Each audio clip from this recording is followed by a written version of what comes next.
So a lot of you have asked me to cover Bernie Sanders' proposed AI sovereign wealth fund, where the most alarming number from that proposal is that he wants to capture 50% of AI companies. So let's get into it. I've done a lot of research on this topic, and this is honestly what I've been focusing on for the last 2 years as I've been working on post-labor economics and Labor Zero. So here's my analysis. So the first thing that you need to understand about this particular proposal is that it's technically a kind of windfall tax. So when Bernie Sanders says that he wants to capture 50% of OpenAI and Anthropic and xAI, it's basically just a one-time expropriation of wealth. Now, if that sounds alarming to you, then good, because it is alarming. So let's unpack it. The whole thing was blown wide open on June 1st via a New York Times op-ed. So this was not actual legislation. This was going straight to the media. The mechanism is a one-time 50% tax paid in company stock. So that's equity, not cash or profits. They want a controlling stake in companies such as OpenAI, Anthropic, and xAI. And the vehicle would be a newly created federal sovereign wealth fund. Now, in principle, I am not opposed to sovereign wealth funds. In fact, this is one of the things that I am very much in favor of. And in fact, I think we should have multiple wealth funds at various levels of government. We should have federal wealth funds. We should have multiple of them. We should have state wealth funds and also municipal and local wealth funds. However, this isn't really how you do it.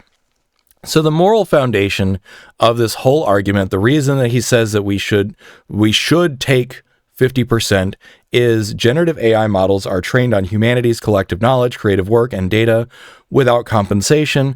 And also a lot of the research that went into it was publicly funded. So without the public, without the commons, without the government that has provided a lot of this, it wouldn't exist. So then there is the other dimension of disruption, where the warning sign is that up to 97 million potential jobs displaced over a decade. Now, I would tend to agree with this. And this was a Senate office report, by the way. This is not just, Goldman Sachs or, different podcasters and stuff that are all spinning the same narrative that, oh, no, we haven't seen any jobs disruption. By the way, we have seen jobs disruption. Anyways, moving on. So then the idea is that we create a public endowment. The wealth is created from public resources, and societal disruption must elevate the standard of living for everyday citizens, not just tech founders. So the idea is that the rising tide should lift all boats, and this is how we do it. So the mandate that he laid out are debatable. The first one is the most debatable. The second one is a little bit more let's just say palatable, depending on how it's framed. So the first one is democratic control. Government receives voting shares and equal board representation in the named labs. Power to block corporate decisions deemed harmful to citizens. Intent: prevent a handful of executives from dictating societal transformation behind closed doors. This is extraordinarily dangerous. When people talk about Marxism and central planning and socialism, this is what they are talking about. This is functionally no different from the Chinese Communist Party seizing control of big important companies. So this one is just completely a bad idea for reasons that anyone who's familiar with history would understand. Furthermore, it also risks capture. Because you might say, we're the government and we're here to help. But look at the fact that the government completely changes its tune. Our government is very capricious. So we don't necessarily want, elected politicians. Now, yes, we do want elected politicians to have some say, but them getting unilateral say is also not necessarily good. We have not really had this kind of level of control.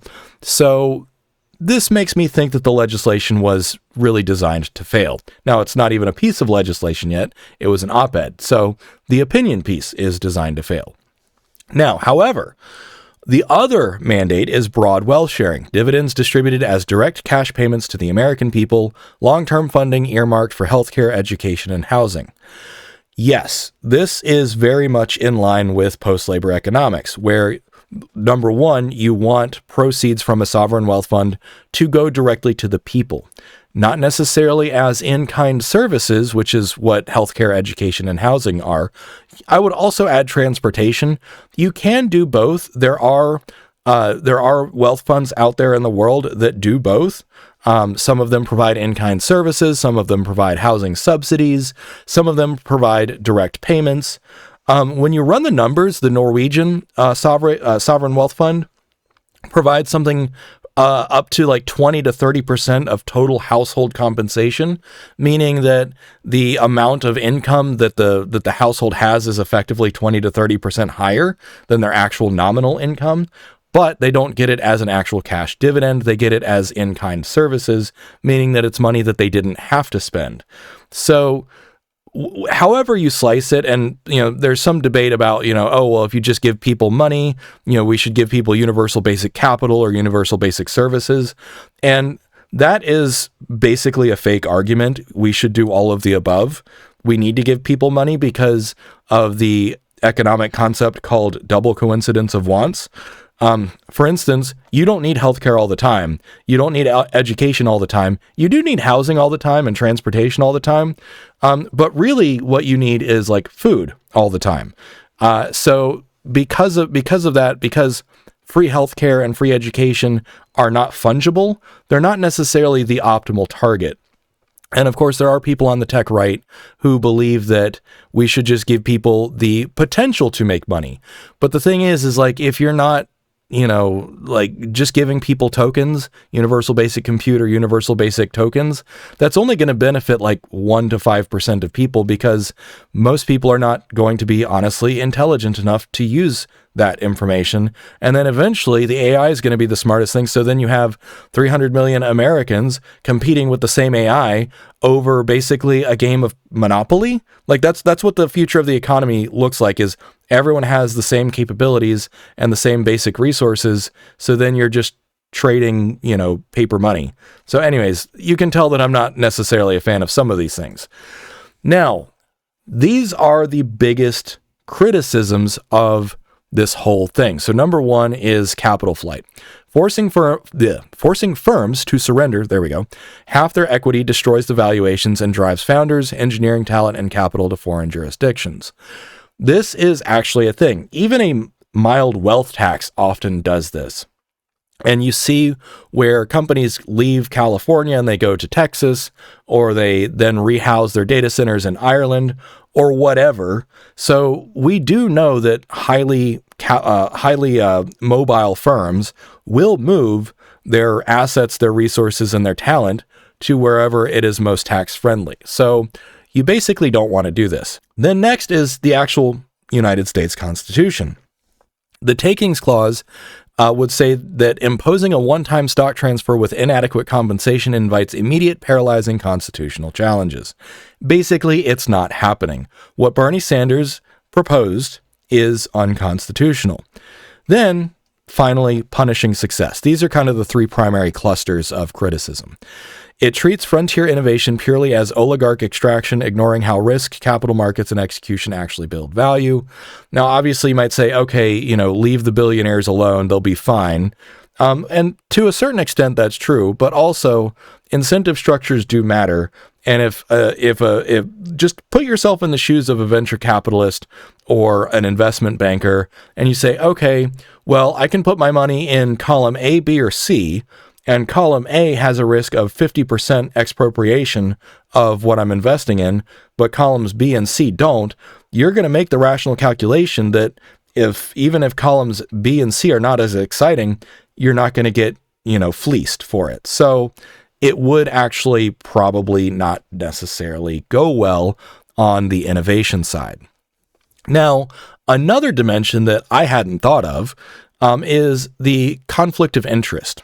So one thing that, just to take a step back, when you have sovereign wealth funds or state wealth funds, they usually do not ever take a controlling stake. In fact, Norway's sovereign wealth fund has a limit of no more than 10% of any particular security so that they do not distort the market.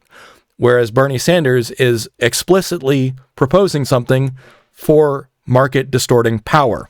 So the federal government then becomes the regulator, the customer, and the owner and the beneficiary. And all of this can be summarized with the statement, the state cannot neutrally regulate or buy from a company when it relies on that exact company's dominance to fund the national budget. Now, to be fair, Bernie Sanders is not saying that this should fund the entire national budget. He's mostly saying it should be passed through to citizens. However, what often happens in the long run with some of these wealth funds is that one administration will be like, ooh, that's a really fat purse. I want to take that and give it to my military industrial complex buddies. So also, one of the most important things is that a national wealth fund needs to be constitutionally protected. That's what has worked in Alaska and Norway. Now, my personal biggest criticism of this is that he's only looking at these companies at the very top, OpenAI, Anthropic, xAI, those sorts of things. They're very visible. They have huge R&D cash burn and they're competitive, but they're also not cash flow positive. You don't want to buy an asset that might go away. And what he's ignoring is hyperscalers and enterprise such as Microsoft, Google, and Amazon, the ones that are actually making a lot of the money and driving a lot of the business. And then there's also the compute and infrastructure, the actual winners, the picks and shovels of this whole thing. So NVIDIA, CoreWeave, TSMC, ASML, other utilities. So the thing is this is just poorly conceived of, like from the outset, where he just wants to punish Sam Altman and Elon Musk and Dario Amodei, which, don't get me wrong, I understand that moral impulse, but at the same time, that's not how you govern, and that's not how you make serious proposals. This is, like, as framed, it honestly looks just like punitive legislation. So, however, if we take it as a good faith thing, then maybe the whole point of this is an Overton window pivot. So there is a term in DC and Washington called a messaging bill. So the idea is that you start with a hyperbolic, extreme idea. So his proposal is 50% forced equity seizure and board vetoes. One, that's just not going to happen, and two, it's unconstitutional, but it's a shockwave. So then you have the Overton window shifts from where it presently is, which is basically the status quo of there's zero public capture, and then you have the most maximal, like, extreme proposal. And so now the Overton window moves over a little bit. And so it's like, okay, well, maybe we could do, a wealth fund, and maybe we should do something where we capture a little bit broader slice, so on and so forth. But at the same time, like, his proposal as stated, like, doesn't pass the sniff test, even if you look at it for more than like 5 minutes. Now, okay, so when we say what's the goal here, like what would we actually set out as like kind of the design principles for a functional sovereign wealth fund? So first, revenue in should be a broader base. So target ecosystem, not ecosystem. I'm still a little bit under the weather, so I apologize. Target ecosystem-wide AI rents, not specific company names, tax compute, and extraordinary windfalls. So basically, you want to create something that will capture all of the rents, not necessarily gamble on whether or not OpenAI does well. So then the biggest one is passive governance. Strip the government of board seats, hold wealth neutrally, cap it at 10%. It's worked for Norway just fine. So buy 10% of Microsoft, buy 10% of Google, buy 10% of NVIDIA, buy 10% of TSMC. Those are all fine. But do it with actual money. Actually buy the shares on the open market. And then the payout should be automatic and formulaic. Automate distributions directly to citizens and targeted transitions, removing day-to-day political capture. Yeah, so there's a lot of things that, like, if he had spent a little bit more time on this, but also you might say that, like, was he pandering to his base, the far left? Was it really just to get people's attention, to shock people awake? Who knows? Multiple things can be true, so moving on. Now, the biggest thing is that, first, this is a confiscation model, which is not really, it doesn't really, like, sound good unless you have the view that, like, all billionaires are bad, all corporations are bad, none of them should exist, which there are those people out there. And if that's your moral stance, then you need to learn a little bit more about civics, economics, and history. The other side of that, however, is just through dilution and levy. So this is the blueprint that we're kind of building here. And by the way, this is not just my personal ideas. All of this came from counter proposals out there on the internet that people have been talking about in the economic space. This is also coming from how sovereign wealth funds actually work in reality. So a gradual share levy with self-valuing, so basically buying on the open market, avoids cash flow shocks and that sort of stuff. So when we say gradual levy, what we mean is capturing an ongoing rent or ongoing commons the same way that the Alaska Permanent Fund does, which it does it by capturing 25% of oil revenues. Likewise, the same for Norway's sovereign wealth fund. There are other wealth funds out there, so some people are like, well, this isn't oil, it's not the same thing. But there are plenty of other sovereign wealth funds out there, as well as state wealth funds and municipal wealth funds that are not capitalized from resource extraction. So alternative ecosystem revenue mechanisms. So a frontier compute levy, this is something that a lot of people have proposed out there, which is a small tax on GPU hours, basically. So, you just tax the data center a little bit. A data center tax is seemingly kind of reasonable. That's actually what a lot of data centers do. Like when you have a large data center in a county, there are counties, particularly in Virginia and other places, where most of the county revenue ultimately ends up coming from taxing the data centers. Now that is captured locally, not at the state level or the national level. Then you can have a windfall surtax. So windfall clauses and windfall taxes are becoming more popular. I actually briefly spoke with the people at the windfall clause. The reason I no longer speak with them is because they are explicitly under effective altruism and they're all cult-like. But the idea of a windfall surtax is out there and it's growing. So there's the 15 to 25% surtax strictly on monopoly-style AI rents above normal historical benchmarks. Of course, then that invites the debate over what is a normal historical benchmark and what's fair, because, who gets to decide what fair is. And then there's public warrants, which I think is probably also more defensible. So CHIPS Act style upside sharing for firms using federal subsidies, power grid priority, or public land. Basically, if you're benefiting from something that the government does and that the taxpayers are ultimately footing the bill, you owe something back, which I think is much more defensible. So this is the other thing, is passive governance and the index model. So active control is deeply flawed. No one does this, and no one should do this. And every example in history where a government tried to get a controlling stake over some natural resource or wealth fund, it ultimately just didn't work. So the professional management model is actually globally established. There is a set of principles out there, and I can't remember the name off the top of my head, but there are working groups that establish the actual business best practices for public wealth funds. It's the Santiago Principles. That's what it was. So look up the Santiago Principles if you want, but basically, this is a well-known how to run a sovereign wealth fund, and Bernie Sanders clearly did not read the Santiago Principles. Or did not gesture at them in his article, which undermines his credibility. And, it might sound like I'm dunking on Bernie Sanders. I like his energy. I've always liked him as a human being. But with his constant invective of designed to fail legislation and his maximalist, all inequality is bad. People pointed out that, he was constantly criticizing millionaires until he became a millionaire because of selling his book a few years ago, and now it's billionaires. So he moved the goalpost because his personal his personal situation changed. So the rules of the passive blueprint are: 1, no board seats or voting shares for the federal government. This is another thing that most wealth funds have, is that they do not have voting shares at all. They just have a stake. Strict exposure limits, such as max 10% holding in any single public company. Strong agree with that. That is a well-established best practice. And then delegation to independent third-party fiduciaries insulated from the White House or congressional stock picking. Absolutely, you do not want that conflict of interest. The other thing that I would add is it needs to be constitutional.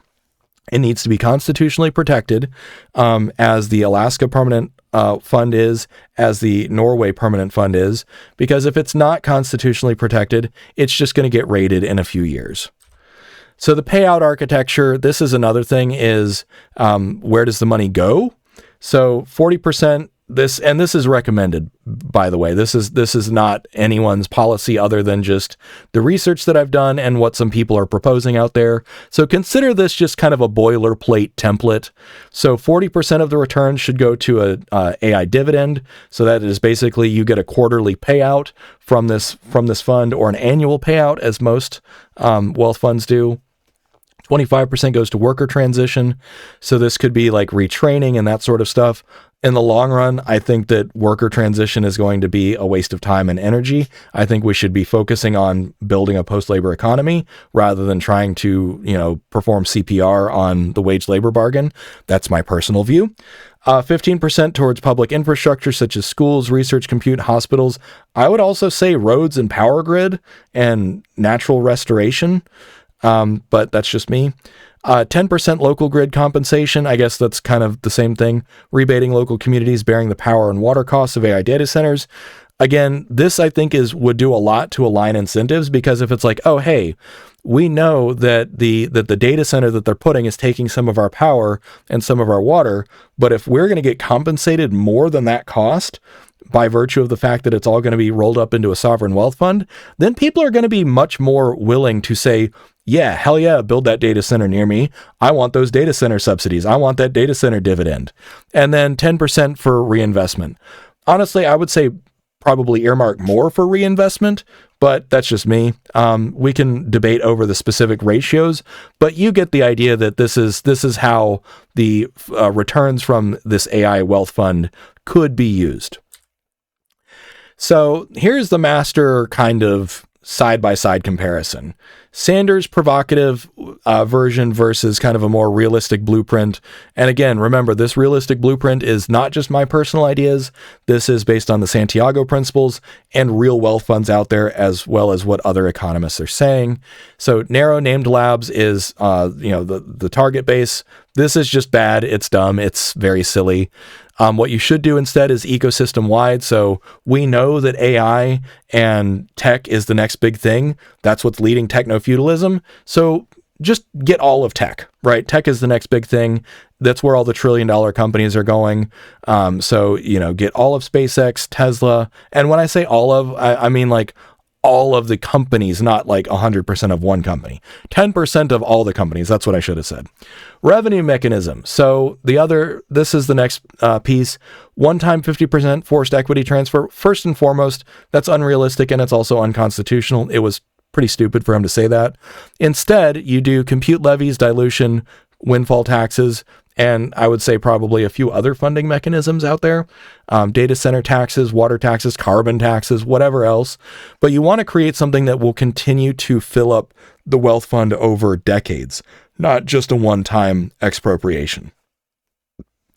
Next is the governance role. This is probably one of the weakest links. Now, obviously, all of these are extremely weak links, so his proposal is just bad. But active board seats and veto power for the government, no. That's what third-party regulators are for. And what you should do is strictly passive index ownership. Innovation impact is high risk of capital flight and restructuring. You don't necessarily want to do that. Now, of course, maybe that's what Bernie Sanders actually wants, and maybe that's what some of the hard left actually wants, is like corporations shouldn't exist and billionaires shouldn't exist. That is a perfectly legitimate debate to be had, but it goes beyond the scope of establishing a sovereign wealth fund. Predictable gradual tax base that protects research and development. And I would say there's probably a way to align incentives here because, again, a lot of the R&D actually comes from the government already. So maybe it's like, oh, hey, if you want to use some of these government subsidies, you need to, give us some shares or something like that. I don't know.